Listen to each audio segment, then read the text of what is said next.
Ok. E aí eu queria que você desse uma olhada se ele fica travando, porque teve uma vez que as meninas falaram isso e tal. Então, se você Tá, perceber alguma coisa assim, você me avisa. beleza. Tá bom? Então vamos lá. Tá bom. Aí.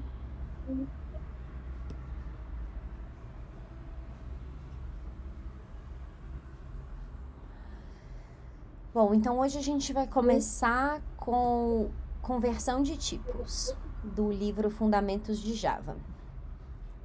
Conversão de tipos em atribuições. É comum atribuir um tipo de variável a outro em programação. Exemplo, atribuir um valor int de inteiro a uma variável float. Então, aqui no código, o int é i e o float é f. Se o Você i... tá.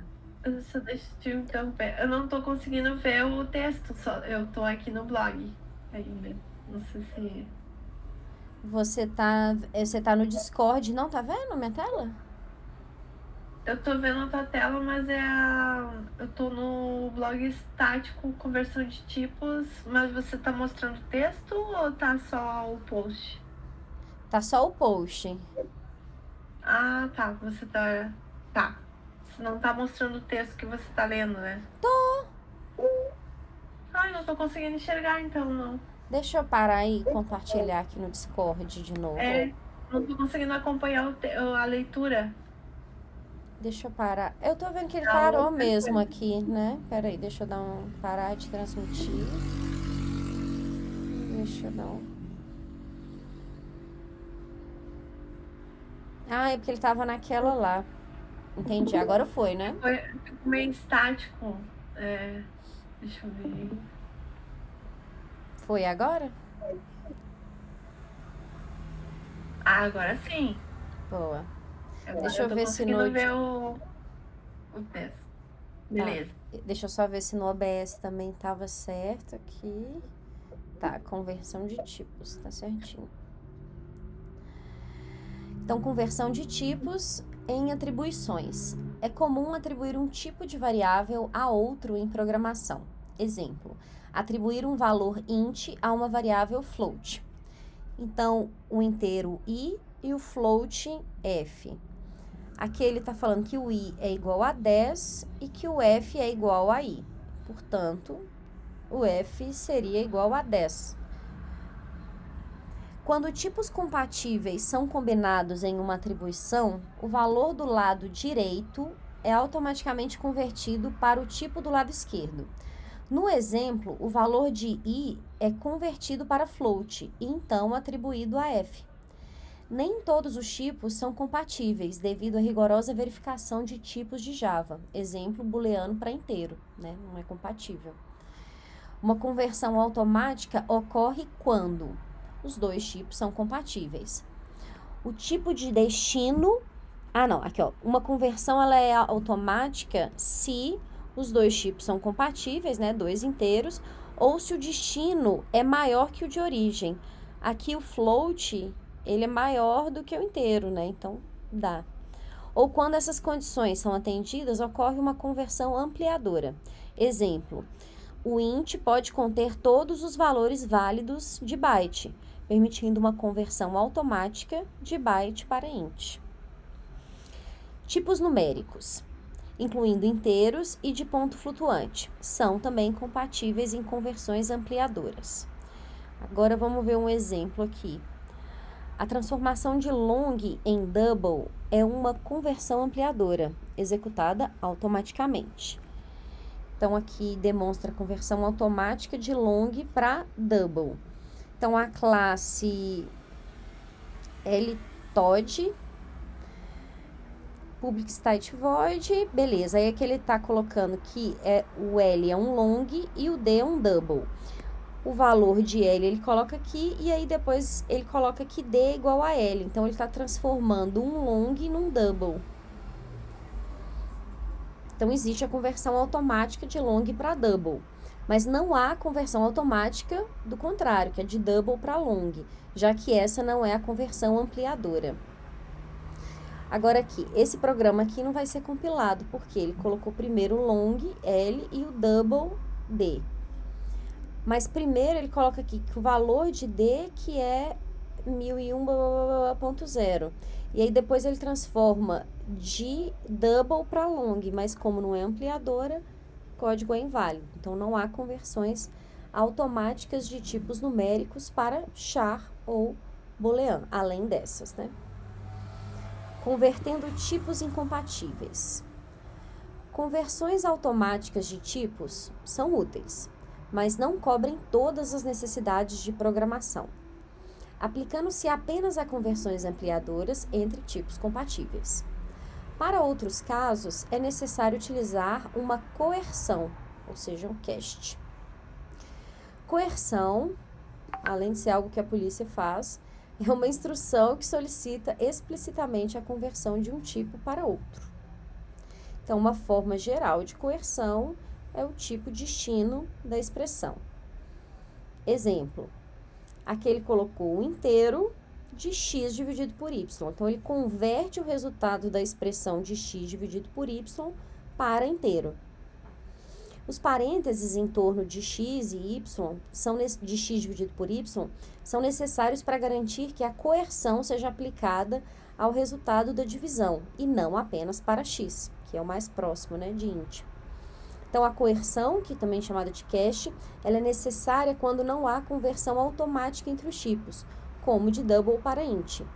E a coerção envolvendo uma conversão redutora, ela pode resultar na perda de informações, né? Por exemplo, se eu converter um double para um int, ele vai perder o que está depois do ponto. Por exemplo, ao converter um long para um short, informações serão perdidas se o valor do tipo long for maior do que o intervalo do tipo short, pois os bytes de ordem superior vão ter que ser removidos.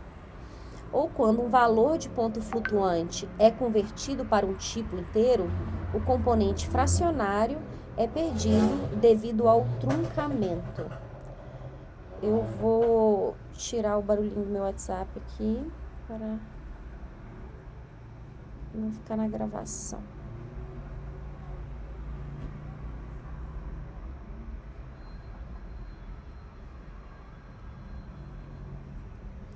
Então, vamos lá.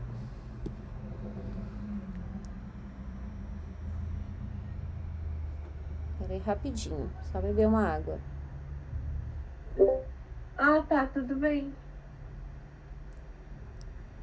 Mas é tão bom ler essas coisas do início, porque eu tava precisando disso, sabe? De estudar Java na base. É maravilhoso. Nossa, Pra mim foi muito bom. eu tava precisando, sabe? Sério mesmo. Nossa, precisando muito disso. Então, vamos lá.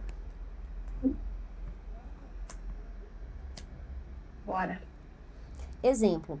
Ao atribuir o valor 1.23 a um inteiro, o valor resultante vai ser apenas 1. Então, vai perder o 0,23. Então, aqui ele está mostrando como que faz a coerção, uma demonstração. Então, ele fez uma classe, castDemo, public stat void main, e aí aqui ele cita as variáveis. X e Y são double, B é byte, I é inteiro, CH é char, e aqui ele coloca os valores. X, ele dá o valor de 10.0, Y 3.0. Aqui ele coloca que o I vai ser igual a X dividido por Y e que essa divisão vai ser convertida em inteiro. Depois ele imprime aqui, integer outcome of X dividido por Y é o valor de I. Então, I, se X é igual a 10 e Y é igual a 3, vai ser 10 dividido por 3 e vai converter esse valor. Então, vai dar 3,333, só que quando ele for colocar aqui, vai ser igual a 3. Depois, ele fala que I é igual a 100. Então, o I aqui valia 3, mas aqui ele mudou o valor para 100. E aí, aqui ele falou que o B vai ser igual a I, convertendo o I em byte. Então, ele está convertendo 100 em byte aqui. Então, é que ele vai imprimir o valor de B. O valor de B de byte, eu não sei, mas... Ai, volta. Aqui tá falando que ele é 1, faz sentido, que é só 1 byte. Então, aqui ele vai imprimir, que o value of B é igual a 1. Beleza. Depois ele falou que o I vai valer 257. E que o B vai ser igual a I transformado em byte. De novo. Então, vai repetir a frase. Value of B é igual a 1. Porque ele só pode ser igual a 1 ou 0. Não é isso, Gisele? Eu acho que é, né? Byte é só 1 ou 0, né? Isso. Só E uma o booleano, ele é true e false, não é isso? E converte para 1 e 0 também, né? Isso. Por vários panos. Beleza. Aí aqui ele falou B igual a 88 e falou que o CH, que é igual a B, transformando em char. E aqui ele vai imprimir o que é o valor de B. Então, aqui ele falou que 88 transformando naquela tabela ASCII vai ser igual a X. Então, aqui ele vai imprimir que CH é igual a X. Tá. Então, a coerção de X dividido para Y, para inteiro, ela vai resultar num truncamento de componente fracionado, perdendo informação. Porque aqui 10 dividido por 3 era 3,333, vai perder a dízima, né, periódica. Não há perda de informação quando B recebe o valor 100, pois um byte pode conter esse valor. Um byte pode conter esse valor, que é esse aqui o primeiro. Tá. Ao tentar atribuir o valor 257 a B, ocorre perda de informação, porque 257 excede o valor máximo de um byte. Então, ele vira 1. E nenhuma informação é perdida, mas uma coerção é necessária na atribuição de um valor byte a um char, que é esse caso aqui. Não é perdido nenhuma informação, mas é necessário uma coerção, né? Uma mudança. Ok, vamos para esse aqui agora, que é encoding. Mudei a tela. Deixa eu ver se tá gravando aqui. Essa é a parte do encode, né? Falando um pouco, porque é bem interessante. Tem nas IDEs, né? E às vezes a gente não sabe que acontece essa codificação aí, essa mudança de... Eu já me peguei muito nessa pegadinha aí do encode. É bem legal. Eu nem sei o que é. Que a gente usa, é porque assim, cada linguagem, por exemplo, assim, o japonês, né? Línguas latinas, tem todo um encode diferente. Cada, né? Se for pensar, porque tem caracteres diferentes. Então o encode é isso. No Brasil, aqui, latino é o ISO 88591. Sim. E os americanos no TF8. Então, quando a gente vai fazer um código e compilar, na ideia a gente escolhe ali. Mas no projeto a gente também pode definir. Então, dependendo do país e do sistema que tu tá trabalhando, tem que configurar. Então, é bem legal entender essa parte.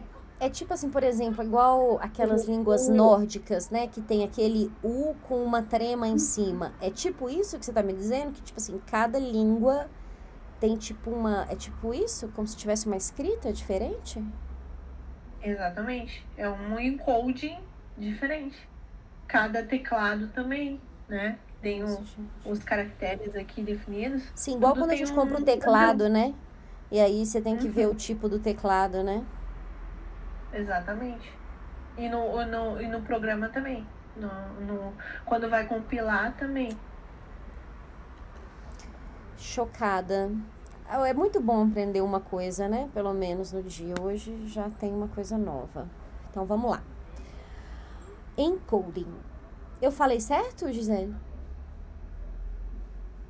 Falou certinho. Encoding. Isso Ok. aí. Beleza. Ou sempre que eu tô em entrevista, eu tenho dúvida como fala as coisas, sabe? Você tá com a ideia aberta aí?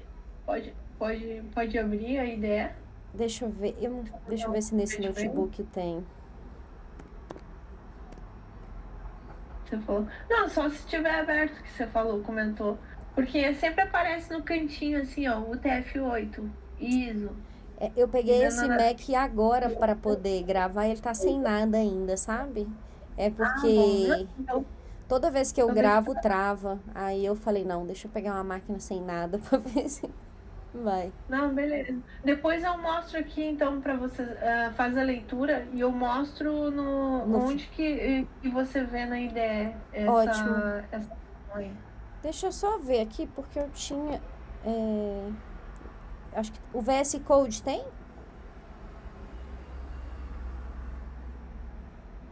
Todos têm. Tá, eu vou compartilhar Todos. aqui, porque quer ver? Ó, esse aqui tem. Peraí, deixa eu vir aqui no Discord e mudar a tela aqui. Peraí. É um, todos ideia tem um. Ei, Isabela. Boa noite, Isabela. Bom dia, boa. Seja bem-vinda. Eu tô aprendendo uma coisa nova que é o que é encoding. Ah, já vi onde que tá. Já achou? Aqui, Olha aí, ó. ó. Uhum. Clica aí. Vê se não abre alguma opção aí. Colocou aqui, ó. Reopen with encoding ou saving with encoding. Ah, não dá pra alterar ali direto. Mas deve ter alguma opção aí onde você definir no projeto. Se você for em configuration ali, deve ter. Eu não uso muito Aqui, o ó. VS, né? Aí, ó. Então tá o. Você pode definir o encoding para cada arquivo, tá? File. Ou você pode definir o encoding para o projeto inteiro. Uhum. E isso eu já tive problema, porque no compilar, às vezes. Sabe quando vocês nunca aconteceram de, às vezes, baixar um projeto e sair os caracteres tudo errado? Já. É o TF8, isso? né? É isso mesmo, é o encoding. É o encoding que tá errado. Aí você já sabe, você vai lá e altera o encoding ou para americano, que é o TF8, ou sei lá, se você tá árabe, se é um projeto, né? Daí eu não sei qual é o Western, aí tem outros, mas o latino é o ISO, aquele ISO lá 88, que é o latino que tem uns caracteres latinos. Mas para entender melhor, eu acho que é melhor seguir lá. E aí depois vocês procuram na IDE, porque em toda IDE tem a configuração. Aqui, ó, Latim, ISO 8859. Não, mas esse aí é o TAI, eu acho que o que a gente usa é o 88. Não, tava ali no texto agora, eu também não sei de cor. Tá, eu vou voltar pra lá então. Isso. Peraí. Eu não sei de cabeça também, sempre é 88 alguma coisa. Encode. Tem uma infinidade de tipos. Eu sempre consulto. Nunca sei de cabeça, mas a ideia é entender como funciona. Sim. Porque ele meio que compila, né? Ele transforma os caracteres. Sim. Vamos nessa. Imagina aquelas linguagem árabe. Nossa, imagina, japonês. Tranquilo, né? É. Ah, não deu aqui. Eu não consigo. Deixa eu tentar. Você tá vendo a minha página? Deixa eu ver aqui.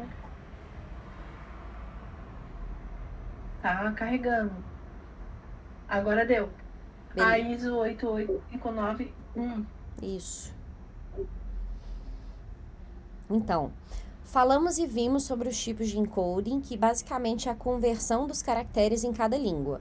Por coincidência, hoje estava tendo um probleminha no app do meu cliente. Por padrão, as ideias já têm configurado o TF8, que é padrão americano, ou seja, não tem acentos como a língua latina, e o projeto estava perdendo e desconfigurando todos os textos. Basicamente, a ISO 88591 é a decodificação dos caracteres latinos, né? Foi você que escreveu, Gi? Foi. Que lindo. Foi, exatamente. Eu tava passando por. Quando eu tava vendo esse tema, eu tava passando por essa situação aí. Entendi. O aplicativo tava todo desconfigurado, o meu cliente tava, nossa, por que tá assim? Eu comitei com o encode errado lá, ó. Eu mostrei, ó, na minha ideia, mas deve ter, em cada ideia deve ter isso aí. Isso. E aí hoje a gente tá com a criadora do blog aqui, do artigo, coisa única, exclusiva, né? Então, como que a Gisele resolveu aqui, ó? Então, ela corrigiu, forçando o projeto na IDE para usar o ISO 88591, pois estava errado e subia para o repositório com os arquivos encodados errados, e já inventou um novo verbo. Então, se algum dia tiverem problemas, cada ideia ou projeto pode ser forçado ou configurado em alguma opção lá.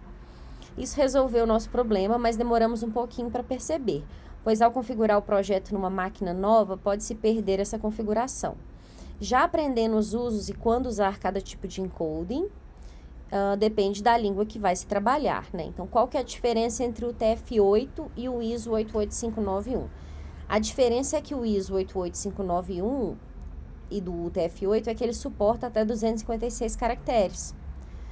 Então, é de 0 a 255 ou de 0x00 a 0xFF. E o outro suporta até 65.536 caracteres. Ou seja, de 0 a 65.535 ou 0x000 a 0xFFFF.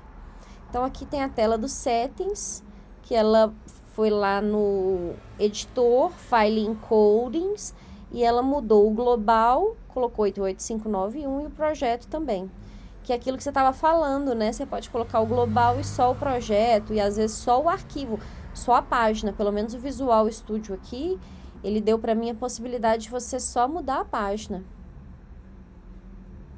Tem, você pode mudar ali embaixo, em quase todas as ideias tem a opção de mudar o encode só do arquivo. Sim. E aí quando tá estranho, às vezes é só aquele arquivo que a pessoa, sei lá, a Annelise foi lá e comentou um arquivo só, Sim. com encode errado, porque no computador dela tava daquele jeito. Sim. E aí você corrige só aquele arquivo, Sim. mas tu pode configurar no projeto inteiro. Ótimo. Bom passar por essa, Gi. Não passei pelo sufoco, mas aprendi com você. Bom, agora precedência de operadores. Tá vendo a minha tela? Eu tô. Beleza. Esse é o último que a gente vai ler hoje. E aí, sextou. Isso. Aqui tá um resumo da tabela de precedência dos operadores Javas. Então, vamos ver. Eu também não sei o que é precedência dos operadores. Então, a mais alta, pós-fixo, que tem o mais... Ah, na verdade, sei sim o que é. E o menos. Você tem aqui... O mais baixo é o igual. Ou aqui é a implementação. Ou. Tá, vamos ler para ver se eu entendo. Mais alta são os operadores de incremento e decremento pós-fixo. Então, aqui ele está adicionando 1 e aqui ele está diminuindo 1, né? Então, os operadores de incremento e decremento pré-fixo são aqueles unários, quando você soma um ao outro. Então, mais, menos. Quais são esses dois aqui? Você sabe, Gisele? Eu não sei Eu sei o exclamação só com o igual, que ele forma o diferente, né? E coerção de tipo. Então, a gente tem a alta, multiplicação, divisão e o módulo. E a gente tem intermediária, adição e subtração, deslocamento de bits, comparações, né? Maior, maior igual, menor, menor igual, instância off, igualdade, se um é igual a outro, se um é diferente do outro. E os baixas, que pode ser and bit, o or, bit a bit, que é esse, também tem um símbolo circunflexo, o or, que também é a barra, o and, que é um lógico, né, que você usa com 2 is, o or lógico, que você usa com 2 barras, e o operador ternário. Ah, é o operador ternário esse. Então, a precedência de operadores refere-se à ordem em que as operações são realizadas dentro de uma expressão. Então, quando você escreve expressões com múltiplos operadores, a precedência determina quais partes da expressão são avaliadas primeiro. Isso é especialmente importante em expressões complexas para garantir que o resultado seja o esperado. Então, um exemplo de precedência de operadores. Considere a expressão. Então, aqui, a expressão é resulte, o resulte é um inteiro, o resultado, e aqui ele tem 3 mais 5 vezes 2.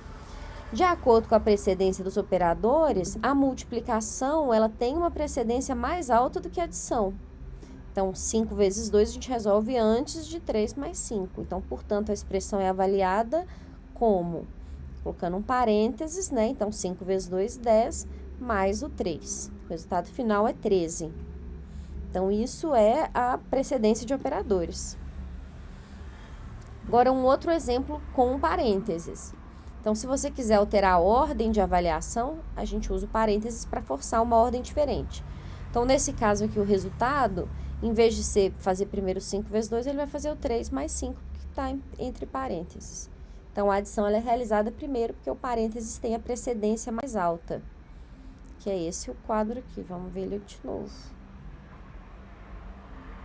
Aqui não tem um parênteses, mas... Ok. Nesse caso, então, a adição ela vai ser realizada primeiro. Aqui, a gente tem que o resultado, então, vai ser 8 vezes 2. Só tem esses dois, vai ser 16. Porque só tem esses dois números aqui. A importância da precedência de operadores, que é compreender a precedência dos operadores é crucial, tanto para escrever as expressões corretamente, quanto para evitar erros lógicos do seu código. Isso garante que as operações sejam realizadas na ordem desejada, sem a necessidade de parênteses desnecessários, tornando o código mais legível e eficiente. E é isso.